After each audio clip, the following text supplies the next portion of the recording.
now. CBS 21 Sports, First Score Friday, brought to you by Subway, starts right now. So which teams are still doing damage in districts? We're about to find out. Welcome to First Score Friday, where you get the entire story in high school football. First, I'm Jason Bristol. Well, at this point in the playoffs, we have favorites, we have underdogs, and we have everything in between. Start in Quad A, the big boys. The number 3 seed is Central Dauphin hosting Cedar Cliff. Start in the second. This game tied at 7. The Colts making some noise. Andrew Ford on the quarterback keeper. 14-yard touchdown. It was 13-7. Cedar Cliff, though, issues with PATs. Missing this one. Missed 3 tonight. It could have been 14-7. CD, though, takes the lead. Zaid Esau in the fourth, up 21-19. Zaid doing things. 37 yards. It's now 28-19 Rams. 2:30 to go in the game. Esau again. You thought that was a big gainer? Look at this one. 72 yards for Zaid Esau. It's 35-25. Look at this final score, though. 35-32. Those 3 missed PATs were huge in this win, and Glenn McNamee knows it. Well, I'm very, very proud of our kids, the way they responded tonight against a very good football team, especially when they were down. And it shows, how together our group of kids is, and it's a real credit to them, and I'm proud of them. So what a win. Now Central Dauphin moves on to the Final Four in Quad A, and that's where the Rams will meet Central York. The Panthers beat Governor Mifflin 27-21. That game is a week from tonight. Well, last week, this show was almost called First Score Saturday. Both Palmyra and Redland needed 3 overtimes each to win their games. And now? Well, now these two are hooking up in the AAA bracket. Do they have anything left? CBS 21's Chris Fisher was with the Cumberland County Mobile Newsroom, and he has the answer. Well, Jason, Preston Bear has been Palmyra's workhorse all season long, and that didn't change tonight in this quarterfinal matchup against Redland. But if you can believe, after he rushed over 300 yards and found the end zone on multiple occasions, sensational sophomore for the Patriots, John Ford, had a better game. From the first quarter, Ford's engine was in high gear, breaking tackles and taking this one 45 yards all the way to the house. Ford would put in the first 3 scores for Redland. They were up 21-7. And in the second quarter, it was Preston Bear's turn for a big payoff. Taking this one 39 yards to the end zone. Bear 338 yards rushing and 3 touchdowns in the contest. A huge game. 21-14 Palmyra within his score, but back comes Ford. Cougars think they have him stuffed, but he shifts gears and goes the distance. Ford finishing with 6 touchdowns, 254 yards, in a 56-28 Redland pummeling of Palmyra. It's very exciting because last week, we 2-8 to this year's semifinals. Is crazy. These kids have been asking to make it this far for a long time, and this senior class really deserves it. They've busted their butts. Well, the Redland victory might be a little bittersweet. Offensive lineman and West Virginia verbal commit Brett Niederreiter sustaining an injury in the first half, and it's not sure whether he'll play next week. Reporting from West Shore Stadium for First Score Friday, Chris Fisher, CBS 21 News. Oh, that is bad news. We had Brett last week on Helmets Off. What a game for the running backs in this one. As for Preston Bear, the year for him, he ends up now with over 2,000 yards rushing for the season. But again, Palmyra is done. The top team in AAA, Bishop McDevitt. Crusaders actually losing to Conrad Weiser, but here's McDevitt. Nate Showalter from Alec Werner, and this one is down at the 13. The next play is Andre Robinson. And Robinson goes in. It's now a 7-7 game. Later in the first, Robinson making this his neighborhood. In from the 2. After that, look at this score. Bishop McDevitt, 70-21 over Conrad Weiser. McDevitt will play Redland in the next round. Down in Class A, there's only 4 teams in the playoffs, and that means those 4 schools had last Friday off. I mean, an extra week of rest is always good. Camp Hill is the top seed. The Lions and their fans looking at York Catholic in the third quarter. It's Jake Bingham taking the handoff, and he goes in from 22 yards out. He is in. It's 14-0 Camp Hill. Fourth quarter, Marcellus Hayes dropping back, locking on Mario Ponce. He has it. 53 yards. It's 21 zip. And then Bingham in the fourth. The direct snap. Some insurance here. He had 246 yards rushing. Camp Hill winning 27-0. Camp Hill again is the #1 seed. The Lions will now play for a district championship. In Frank Gay's first season there, Lions will meet Columbia, which had no trouble with Millersburg, winning 42 zip. This game you see on your screen is Friday at Hershey Park Stadium.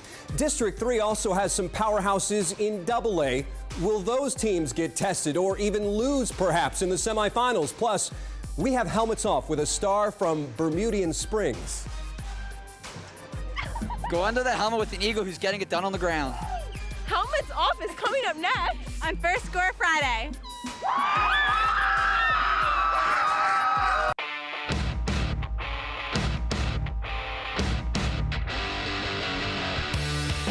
I'm Tyler Fitzke, running back and linebacker for Bermudian Springs.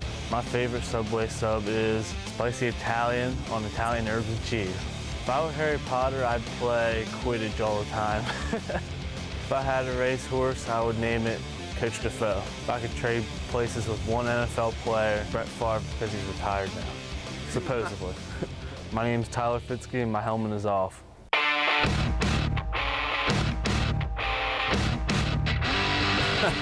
Okay, Favre's done, but I guarantee you this, Tyler wants to keep playing. And for the Eagles to advance tonight, they need to run the football because that's what they do best. Here's what I mean. Bermudian Springs, third best rushing attack in the entire state, according to Max Preps. Only Meadville and General McLean are better.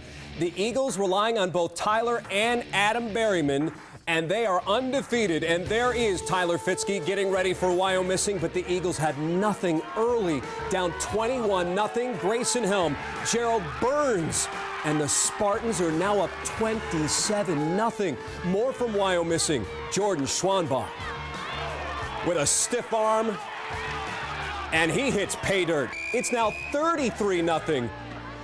Bermudian Springs, 114 yards rushing total for this game. There's Adam Berryman scoring, but the season is over. Eagles fall 34-7 to Wyomissing. So will this one be any closer? Lancaster Catholic facing Trinity in AA. And here's a short answer. No. 39-7 Lancaster Catholic at the half, and then forcing a turnover here.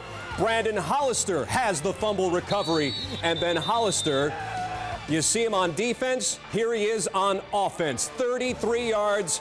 Look at this final. You thought McDevitt was a big one?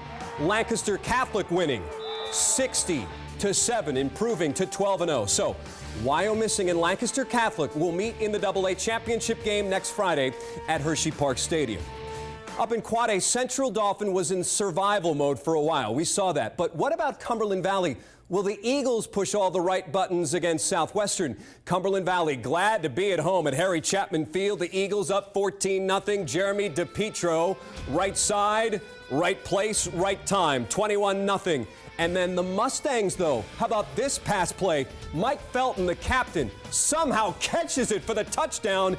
It was 21-7. The Eagles, though, with some insurance, even after that great play by Felton. Alex Kusha with the touchdown catch.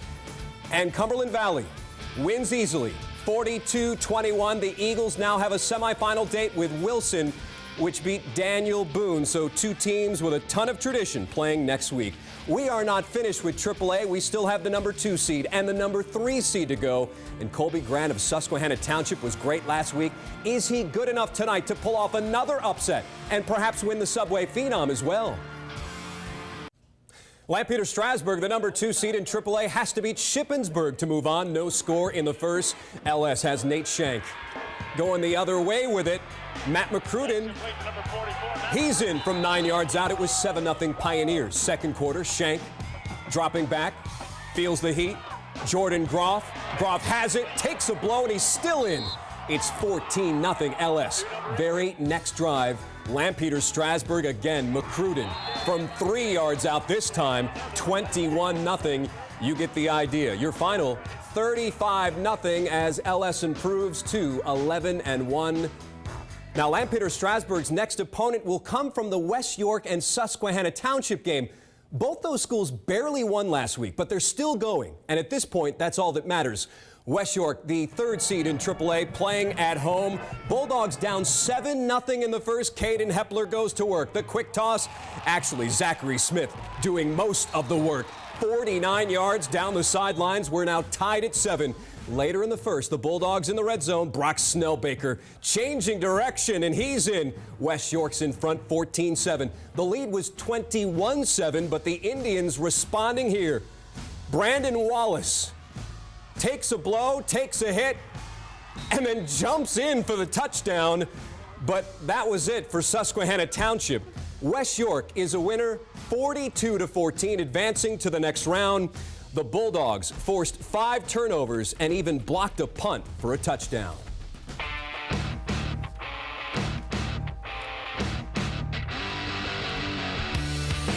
Time to announce the Subway Phenom. It's the player you picked as the best one we caught on tape. And our winner is a kicker. It's well-deserved, too. Taylor Carey from Shippensburg drilled a field goal to give the Greyhounds their first district win in school history. He had 95% of the vote on CBS21.com. Unfortunately, Shippensburg's season is over after tonight. We have another winner as well for signing up on CBS21.com and voting. Maynard Gandy of Duncannon wins a $30 gift card from Subway. Hey, how about some soccer, high school soccer? Lancaster Mennonite Tulpehocken for the state championship in AA. Caleb Cole and Mennonite down 1-0. Not anymore. It's 1-1. What a goal by Cole. Second half now. 21 minutes remaining. Cole attacking. He will go 5-hole. And the Blazers win their first state championship 2-1. Want to thank Subway and everyone behind the scenes for everything they do. This is our last full First Score Friday, but we'll see you next week on CBS 21 News. Have a great weekend.